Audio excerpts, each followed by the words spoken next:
Bom dia, boa tarde, boa noite para todos os senhores. Estamos aqui numa manhã maravilhosa de quarta-feira e vamos falar sobre a álgebra dos vetores, né? Até agora a gente viu como os vetores são definidos, né? E a gente viu algumas operações que a gente faz entre os vetores, mas de uma forma mais geométrica, né? A gente desenhava aquele segmento orientado que é a soma de outros segmentos orientados, né? Conversamos sobre dependência e independência linear que um conjunto de vetores tem. Mas agora vamos falar de um vetor que está em um sistema de coordenadas, né? Ou seja, um vetor ele pode ser representado por valores, por números, né? E esses números, né, na verdade, são valores das componentes que esse mesmo vetor tem. Então vamos ver como que vai funcionar a soma de vetores, como que vai funcionar a multiplicação por número real, como que dois pontos geram um vetor de uma forma algébrica, né? Então com valores em um sistema de coordenadas. E é isso aí. Vamos embora pro vídeo. E outra coisa, só para lembrar, esse vídeo é importante pra caramba, entendeu? Porque o negócio agora vai ficar emocionante. Agora sim você vai poder fazer mais cálculos, vai poder mostrar mais os vetores em forma de números, entendeu? Então as definições anteriores foram muito importantes e realmente são muito importantes, né? Mas agora você usando os números e com as definições na cabeça, o negócio vai ficar interessante, entendeu? Então, bora pro vídeo! Então, antes de tudo, antes de falar de base e falar da álgebra dos vetores, a gente tem que fazer alguma coisa que permita que a gente consiga trabalhar com os vetores algebricamente. Então, para tratarmos os vetores de forma algébrica, temos que apresentar o conceito de sistemas de coordenadas. Podemos ter um sistema de coordenadas bidimensional, né, que é aquele que é o eixo y e o x, né? É um plano e esse ponto P ele tem a localização XY, né? Ou duas letras que você queira, a letra que você quiser colocar. O importante é a ordem, né?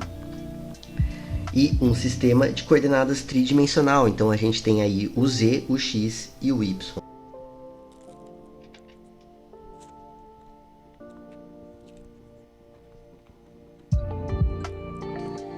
Né? Então o ponto P ele tem a localização x, y, z, né? Exatamente nessa ordem, respectivamente.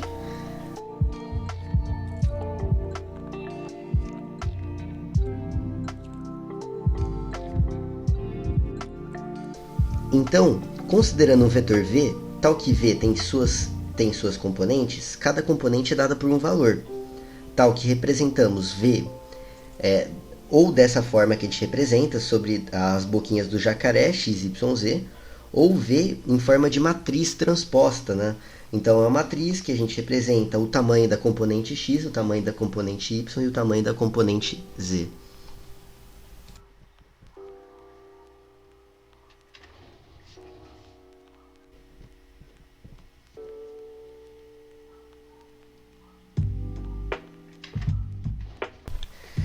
É importante a gente relembrar que o vetor é um representante de um segmento orientado, tá?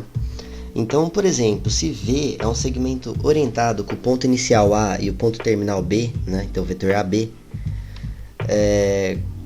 como visto, né, tanto o ponto A como o ponto B possuem uma localização geométrica, né? Como a gente viu lá, o ponto no plano A é o XY, né?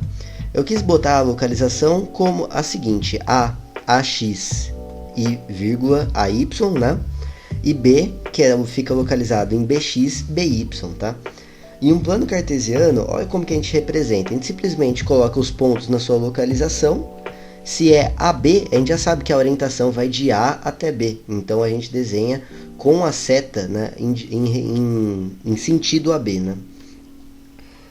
Algebricamente, né, o vetor é expresso em valores do deslocamento do ponto terminal em relação ao ponto inicial, né? Então, quer dizer que a gente pega o ponto inicial, vê sua localização. A gente pega o ponto terminal, vê sua localização.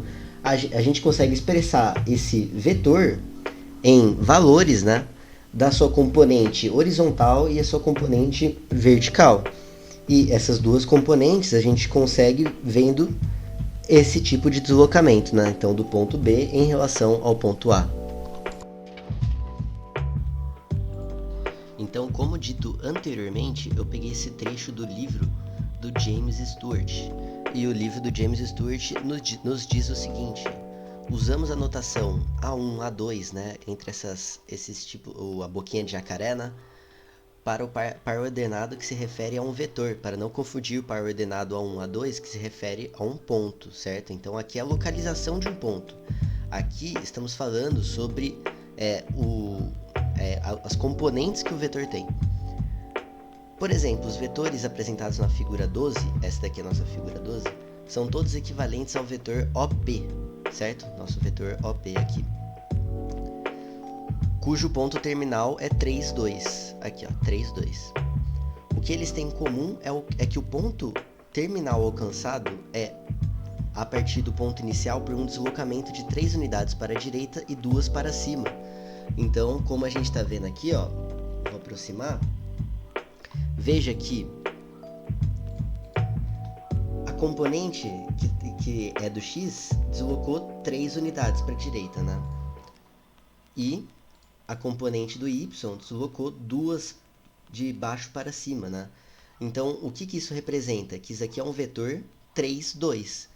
Aqui é o ponto, a gente está referindo ao ponto que está localizado no 3, 2, né? X, y. E o x está em 3 e o y está em 2. Então, voltando aqui para o nosso texto, podemos pensar que todos os vetores geométricos como representações do vetor geométrico A. Então, todos esses segmentos orientados que está na figura 12 representa o vetor A, que tem a componente do x 3 e a componente do y 2, né? A representação particular de OP da origem ao ponto P, 3, 2 é chamado de vetor posição do ponto P. Então é isso. Quando a gente pegar um vetor que está aqui, por exemplo, o que a gente vê? Primeiramente, a gente vê o seu ponto inicial e depois o seu ponto final. Quanto que foi deslocado do ponto final até o ponto inicial? Aí sim a gente vê. Olha, nesse vetor que eu desenhei aqui, por exemplo, ó, foi deslocado 4 unidades para a direita e foi deslocado 3 unidades para cima. Ou seja, esse vetor aqui, vamos chamar esse vetor de B, por exemplo. Esse vetor B, ele é representado então por 4, né, que é começa pela parte horizontal, que é a parte x, e 3, né, então que é a parte vertical, né, que é a parte subindo, né, ou descendo. Então o vetor B é expresso por 4 e 3, né, que é diferente da localização, mas sim o tamanho das componentes desse vetor B. Então agora vamos para as definições para a álgebra de vetores, né? Primeiramente, a definição número 1, sejam dois pontos A, A1, A2, A3, né, sua localização geométrica, e o ponto B, B1, B2, B3, a sua outra localização geométrica do ponto B, o vetor U, representante do segmento orientado AB, é dado por AB é igual a B menos A. A gente viu isso na aula da soma de ponto com vetor, certo?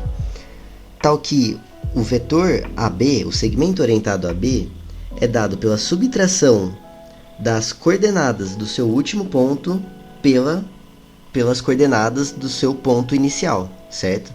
Então, vai ser B1 menos A1, vírgula, B2 menos A2, vírgula, B3 menos A3. Ou seja, as componentes do vetor AB, que é o U, que é o representante do segmento orientado, o tamanho dessas componentes é dado pela diferença das coordenadas do ponto terminal menos as coordenadas do ponto inicial. Bom, vamos para a definição 2. O módulo de um vetor é dado pelo... Então a gente tem um vetor U, né, que tem as suas componentes x e y, né? Então o módulo, que é representado por essas duas retinhas, é dado pela raiz quadrada de x ao quadrado mais y ao quadrado, né? Então é a raiz da soma dos quadrados dos seus componentes. Para um vetor tridimensional, que seria então U com os componentes x, y e z, Então, o módulo de u é a raiz quadrada de x ao quadrado mais y ao quadrado mais z ao quadrado, né? Então, e só para lembrar, o módulo do vetor é o tamanho do vetor, é a intensidade do vetor, né? Que a gente discutiu aí na primeira aula, definições de vetores, tá? As somas de vetores, então, lembra quando a gente fazia geometricamente? A gente pegava o ponto inicial, juntava com o ponto final do outro vetor e dava um outro vetor, né? E esse era o vetor soma. Agora a gente pode fazer com valores, né? Então a gente está falando de álgebra mesmo. Então se a gente tem o vetor u, x1, y1, z1 e v, x2, y2, z2, a soma de u mais v é igual a x1 mais x2, é o tamanho da componente de x, né, desse vetor soma, vírgula, y1 mais y2, a componente do y, vírgula, z1 mais z2, né, que é a terceira componente desse vetor. A subtração, do mesmo modo, a única diferença é que você está subtraindo aí o x1 de x2, né? E vamos para a nossa quarta definição, multiplicação de um escalar por um vetor, né? Antes também a gente só conseguia representar um desenho do vetor, né? Então a gente tinha aquele vetor que aí a gente multiplicava, por exemplo, por 2. Então a gente dobrava o tamanho daquele vetor, né? Mas agora a gente pode representá-los em valor, né? Então seja u, que tem os componentes x, y, z, então cu é igual a c vezes x, c vezes y, c vezes z, né? É como se fosse uma propriedade distributiva, né? Essa propriedade a gente discutiu nas aulas anteriores, né? Na terceira aula, que é a multiplicação de número real por um vetor. Bom, então agora vamos para os exercícios.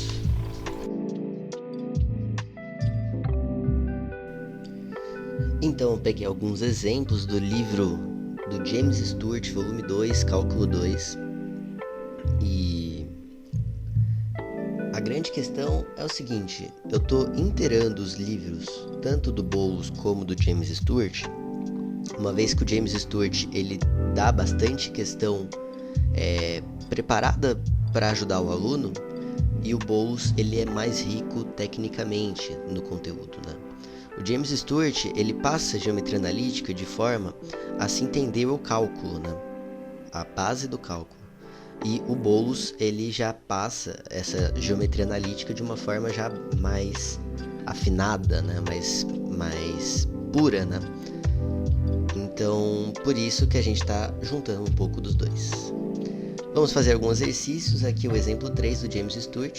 Encontre o vetor representado pelo segmento de reta orientado com o ponto inicial A, 2, menos 3 e 4, e o ponto final B, menos 2, 1 e 1. Ou seja, o ponto final é o B e o ponto inicial é A. Então a gente tem o segmento orientado a B, o vetor AB.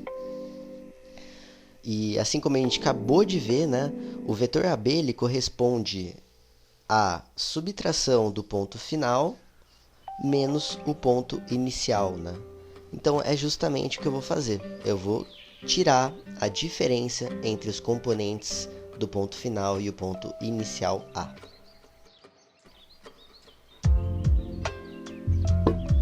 Então, AB é B menos A. Se a gente tem o ponto A, a gente já tem o ponto B, basta a gente fazer a subtração, né? E a subtração vai ser menos 2, 1 e 1, menos 2, menos 3 e 4, né? E isso vai acabar dando o resultado de AB, o segmento orientado a B, no qual um vetor pode ser representado. O resultado é menos 4, 4 e menos 3, né? Eu botei isso na forma de matriz transposta, é uma forma da gente representar o vetor, assim como a boca do jacaré também pode ser representada. Tranquilo essa questão, né? Agora, vamos para a próxima. Se A é um vetor com os componentes 4, 0 e 3, e B um vetor com os componentes menos 2, 1 e 5, encontre o módulo de A e os vetores A mais B, A menos B, 3B e 2A mais 5B. Então a gente já viu tudo isso também, né? Para a gente calcular o módulo de um vetor é a raiz da soma dos quadrados das suas componentes, né? Então, a raiz de 4 ao quadrado mais 0 ao quadrado mais 3 ao quadrado é a raiz de 25, que dá 5.